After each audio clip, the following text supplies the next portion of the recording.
রিয়া ভাই, আজকের দিনটা অন্তত বাদ দে। আজকে আমাদের পরীক্ষা, তোর টেনশন হচ্ছে না? পাশ থেকে ক্লাসমেটরা এটাই বলছিল।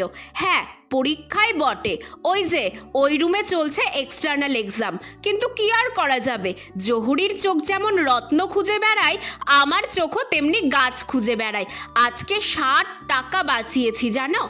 এক্সাম দিতে গিয়ে কলেজে দেখছি চারিদিকে কত ফুল গাছ। কিছু যদি এখান থেকে নিয়ে যেতে না পারি, আমার তো রাতে ঘুমই হবে না। কিন্তু নেওয়ার মতো তেমন কোনো গাছ দেখতেই পাচ্ছি না। যাও, চোখে একটা পাতাবাহার পড়লো, কিন্তু সেটার আবার চারা হয়নি। তাই লজ্জাবতী গাছকে লজ্জা দিয়ে চলেই যাচ্ছিলাম। এমন সময় কলেজের অফিস রুমের সামনে এই কলিয়াস গাছটা চোখে পড়লো। আগের দিন নার্সারিতে দাম জিজ্ঞেস করেছিলাম, 60 টাকা শুনে আর কিনতে পারিনি। তবে আজ বিনামূল্যেই একটা কলিয়াসের ডাল পেয়ে গেলাম।